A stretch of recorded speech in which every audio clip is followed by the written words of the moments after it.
Hello and welcome to Success Coaching 2.0. Take your life to the next level. We are so glad that you are here and that you are joining us today for this exciting topic.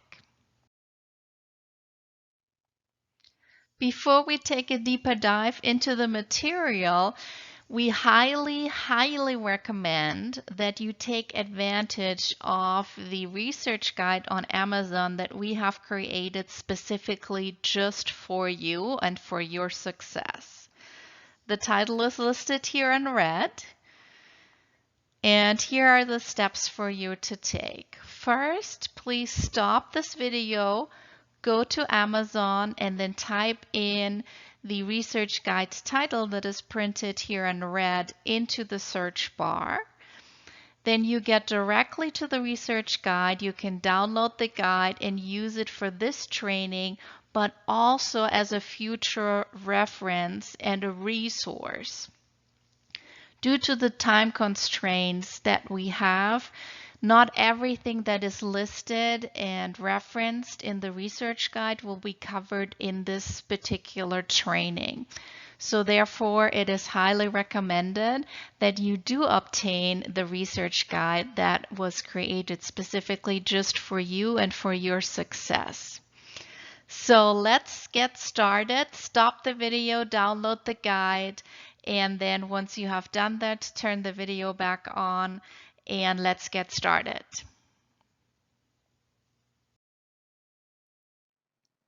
Today we are talking about how you can calculate your grade at any point during the semester. And this is really crucial. You will have so many different courses throughout your academic career, and you always want to make sure that you keep track of your grades in all of your courses. So you need to do this independently from the professor to make sure that you not only know where you're standing at any given point, but also to verify that the grades that you have recorded actually will then pin out the way that you want to. And in addition to that, it is also a great motivator because once you see what you have accomplished, you can also very well calculate on what you need to do in order to receive an A, which should always be your goal in every class. So are you ready to get a handle on how you can calculate your grade at any given point? Then let's get started. So step number one is that you look in your syllabus, and in the syllabus you will find not only all of the assignments that you will complete throughout the semester, but also, and this is really important, the point percentages associated with these assignments. So that should always be your number one priority once you first get into your classes, to look at where you are gaining what type of points. So in this instance, for instance, you can see then that the midterm and the final exam are 45% in total, right? And then there are projects, protocols, quizzes, and participation. So all of that together will be your grade. And you want to make sure that you allocate enough time to all of those assignments so you can do really well. Now, in most cases, professors assign 90% to 100% an A, 80% to 89 a B, and so on and so forth. So you want to make sure then that you not only get on your assignments for every assignment basically an A that will earn you an A in the class, but that you also keep track of maybe one assignment you haven't done so well, then on the next assignment you need to up your grade so that you can even out on an A average. So once you have looked at what the point balances are that are associated with the different assignments, then you need to make yourself a little grid. And I have a sample here. So I would recommend you pause the video and make sure that you take out a piece of paper and write down the exact grid that I'm listing here, that you can always use for any class and any assignment. So you would need to then just add a few more rows. Right now what we are doing is we are looking at calculating your grade approximately right after the half of the semester. So in this example, we will suppose that you will have a midterm and a semester group project grade available for you. Okay, and all the other grades are still outstanding. So what we are doing is we are calculating your grade basically right after the midterm as an example. But you can do this at any given point throughout the semester, and you should have a running list of those assignments. So first of all, you would need to list your assignments on the left-hand column. And then you need to give yourself a column for the percentage points allocated to those assignments. And then obviously you need to have the grade that you are receiving for them, and then you can calculate the points that you earned. So let's do that with this example. Again, you would look at those two assignments and the grade points in the syllabus. And then here we want to calculate the midterm right here, and then the semester group project. So what we are doing is we look at our syllabus, and the midterm has 15 percentage points. So that's what we're doing right here, 15 points. And then the semester group project has 20. So that's what we are writing down here, 20 percentage points in our grid. Okay, so far so good.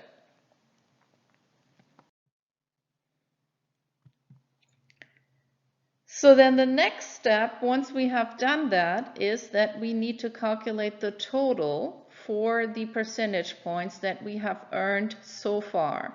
So that's 15 plus 20 is 35 percentage points. So if you have 4 assignments already completed, then you would do this with each of them and calculate them all together. So now let's move on to step 3. So for step 3, you are then looking at what grades you have received, and you fill that into this template. So for the midterm, let's pretend you got an A, so you got a 91. And for the semester group project, let's pretend you get a 75, which is a C. Okay, so now you see that while the first one you did really well, but that was only worth 15 percentage points, the semester group project in this case was worth 20 percentage points, but you did not as well, so you only got a C. Okay, so that is step 3. You fill that in for all of the projects, for all of the assignments that you have already received a grade on. Okay, now that we have step 3 completed, let's move on to step number 4. And in step number 4, you are calculating the points that you have earned for those specific assignments so far. So what you do is you multiply 15, or in this case 0.15, times 91, and that will give you 13.65 percentage points that you have earned for your grade. So if this were to be the only assignment, obviously you would fail the class, right? But there are other assignments, as we see here on the left, tons of other assignments, so not to worry. For the semester group project, you do the same thing. You multiply 0.20 times 75, because that's the grade that you earned, and that will give you 15 points that you have earned. And obviously now you need to calculate that all together. So that is 13.65 plus 15 is 28.65. That's what you have earned right now in this class. And you see that it's still not a passing grade, right? A passing grade would be 70 percentage points, but yet again, this is only 2 assignments. So this is only the midterm and the semester group project. All the other assignments with large percentage points are still outstanding. So now you might ask yourself, well, that's great. Now I have earned 28 points in this class. Fantastic. What do I do with this now? So again, we have our points and items here on the left. So make sure that you are aware what the percentage points are and which assignments are associated with that. So right now, what we are doing again is the midterm and then the semester project, which are 15 and 20% respectively.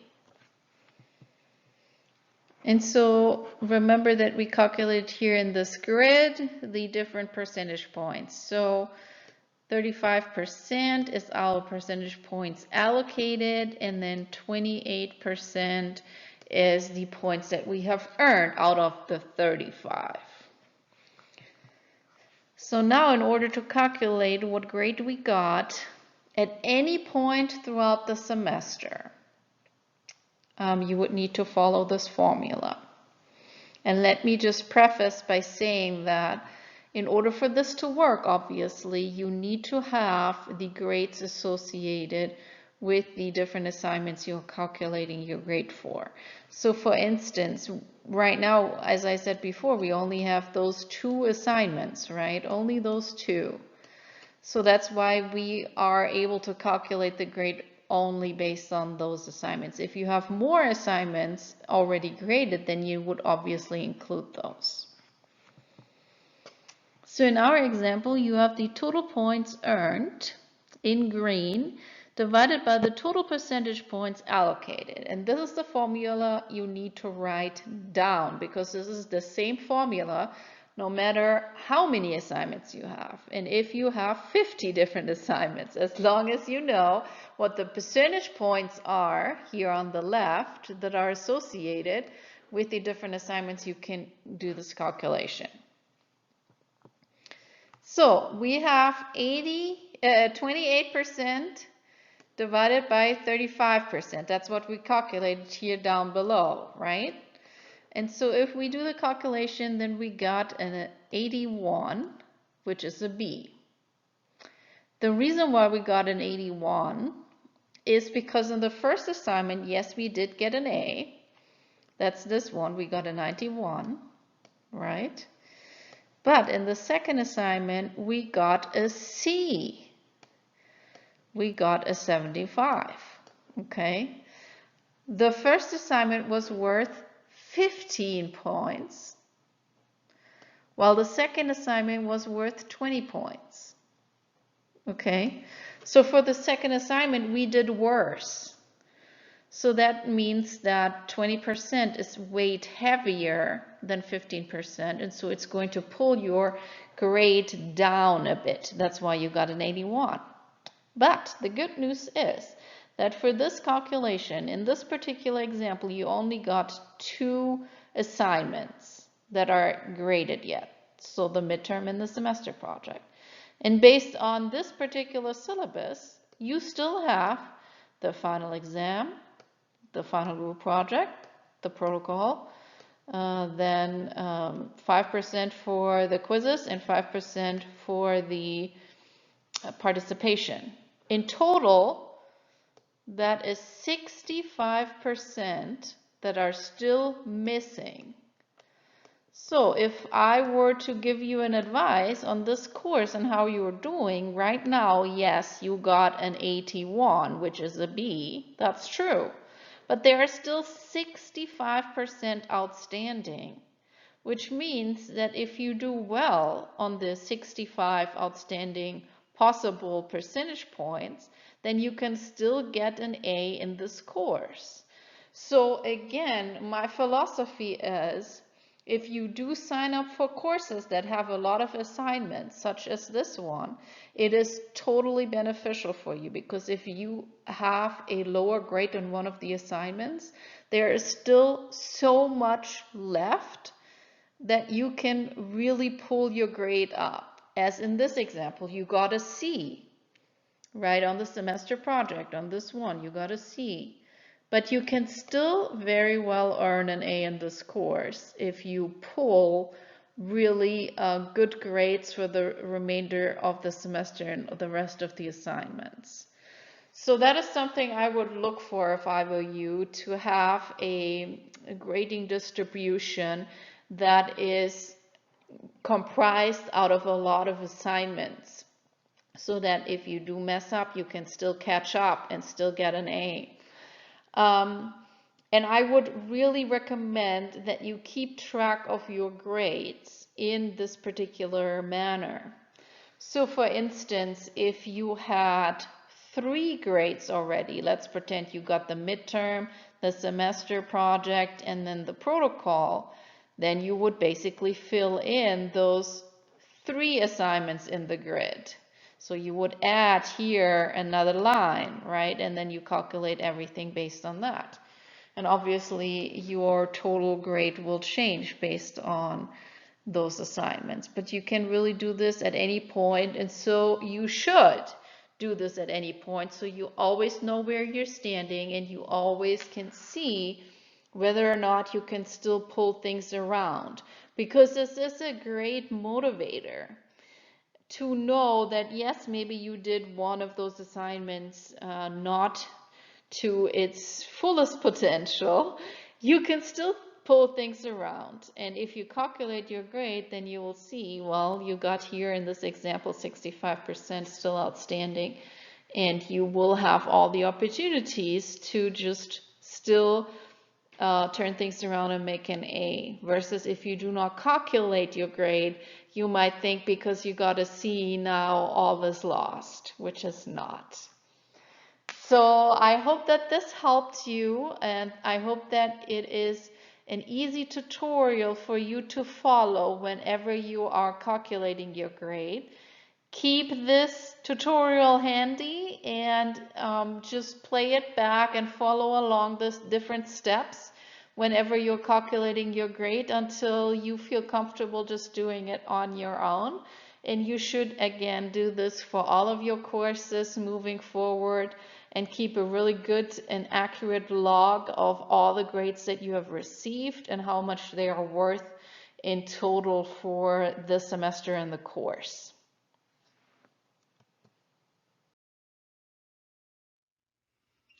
For any questions or comments, we would definitely love to hear from you, so please post them down below. If you do have any recommendations for new topics, or you would really like to learn more about a specific topic, please post that down below too, so that we can create this content for you.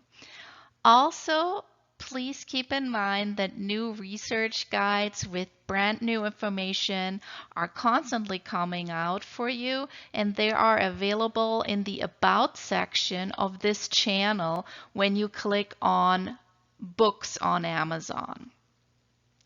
You can also contact us. We would always love to hear from you, and thank you again so much for joining in today.